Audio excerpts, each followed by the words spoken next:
তোমারা যদি সালাতু সালাম গয়া মার দরুদ সালাম গয়া মার কয়ো নবী মুস্তাফা তোমারা যদি মদিনা তোমারা যদি যাও কদম কাঙ্গালো আমি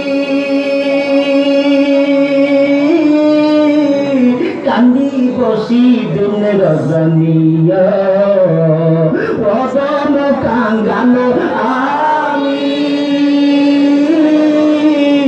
কান্দি বসি দিন রজনী পোসাইতে সালাম খানি পোসাইতে সালাম খানি দয়াল নবীর আওয়াজা তোমরা যদি যাও মদিনা তোমরা যদি যাও সালাতু সালাম গয়া মার দরুদ সালাম গয়া মার কয়ো নবী মুস্তাফা তোমরা গোলাপালি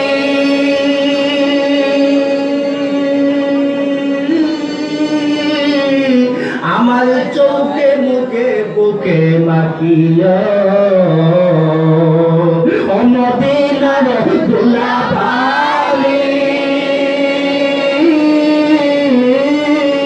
আমার চোখে দিব শর্মা বলিয়া যাবে চোখে পর্দা খুলি যাবে চোখে পর্দা খুলি দেখো নবী মুস্তাফা তোমরা যদি যাও মদিনা তোমরা যদি সালাতু সালাম গয়া মার দরুদ সালাম গয়া মার কয়ো নবী মুস্তাফা তোমরা যদি না তোমরা যদি যাও মদিনা আমার আপনার প্যারে নবী পাপি তাপি উম্মতের দরদি নবী গুনাহগার উম্মতের হকার এবং করকারের সহায় সম্বল আল্লাহর দস্তুর আখিরি জামানের পয়গম্বর নবীজি মুহাম্মদ মুস্তাফা সাল্লাল্লাহু আলাইহি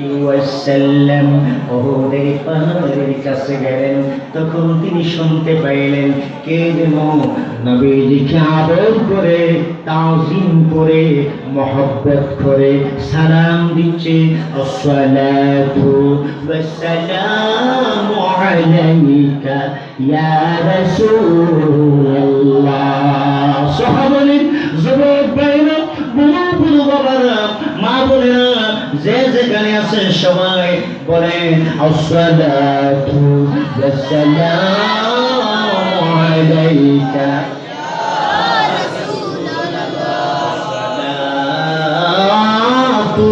والسلام عليك يا حبيب الله আওয়াজের মধ্যে বড় মজা আওয়াজের মধ্যে বড় মায়া আওয়াজের মধ্যে বড় মহব্বত লাগতেছে নবী আমার ডান দিকে তাকাইলেন বাম দিকে তাকাইলেন সামন দিকে পিছন দিকে তাকাইলেন মানুষ দেখা যায় না আল্লাহর প্যারা নবী ডাক দিয়ে বলেন কে রে তুমি আমাকে সালাম দিচ্ছ এমন সময় আওয়াজ চলে আসে ইয়া রাসূলুল্লাহ ইয়া হাবিবাল্লাহ নবী গো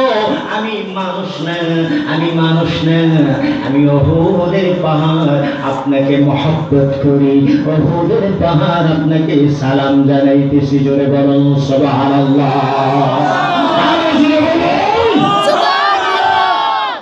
উহুদের পাহাড় সালাম করতেছি নবীজির গরিব নবীজির মহব্বতি কাঁদতে কাঁদতে সাড়ে চার হয়ে গিয়েছি উহুদের পাহাড়ের মধ্যে জলজলা কম্পন আরম্ভ হয়ে গেছে ইশকে মুস্তাফা হুব্বে মুস্তাফায় বলি নবীজির মহব্বতি বেকার হয়ে কাঁদতেছি আর সালাম দিচ্ছে আল্লাহর নবী ডাক দিয়ে বলেন উহুদ কান্দিস না ও ইয়া রাসূলুল্লাহ আমি আপনাকে ভালোবাসি আমি আপনাকে মহব্বত করি আমি আপনাকে তাজিম করি আল্লাহর নবী বলেন উহুদ আমাকে ভালোবাসো, আমার গমে পড়ে আমার মায়ায় পড়ে তুমি কান্দো, তুমি আমাকে ভালোবাসো, আমি কি তোমাকে ভালোবাসি না? তুমি যেমন আমাকে ভালোবাসো আমিও তোমাকে ভালোবাসি, আমিও তোমাকে ভালোবাসি।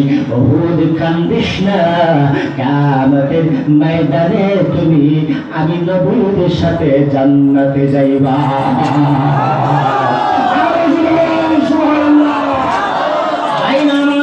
নবীজি সাহাবীদেরকে বললেন, ও আমার সাহাবীরা, তোমাদের কাছে আমার নির্দেশ হয়ে গেল, আমার কথা রয়ে গেল।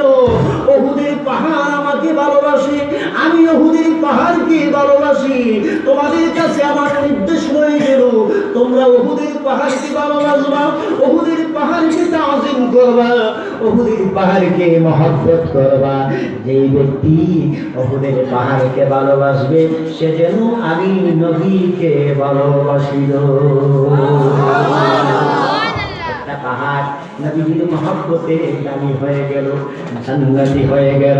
কিতাবের মধ্যে এসেছে উহুদের পাহাড় তো দামি হয়েছে, উহুদের পাহাড়ের দিকে তাকাইলে গুনাহ মাফ হয়।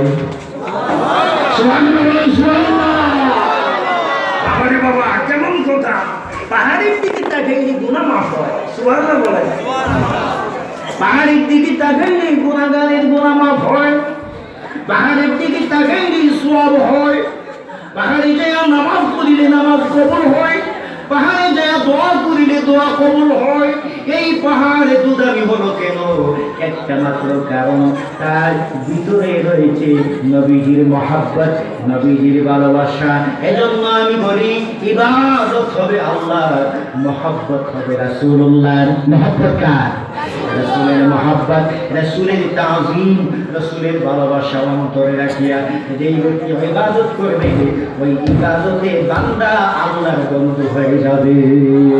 ওই ইবাদতে তার কবরের জীবন সুখী হবে, আর আখিরাতের জীবন সুখী হবে, পরকালের জীবন যেমন সুখী হবে দুনিয়ার জীবনও তেমন সুখী হবে। ভাইরা আমার, আমি আপনাদেরকে বিরক্ত করব না, রাত গভীর হয়ে গিয়েছে।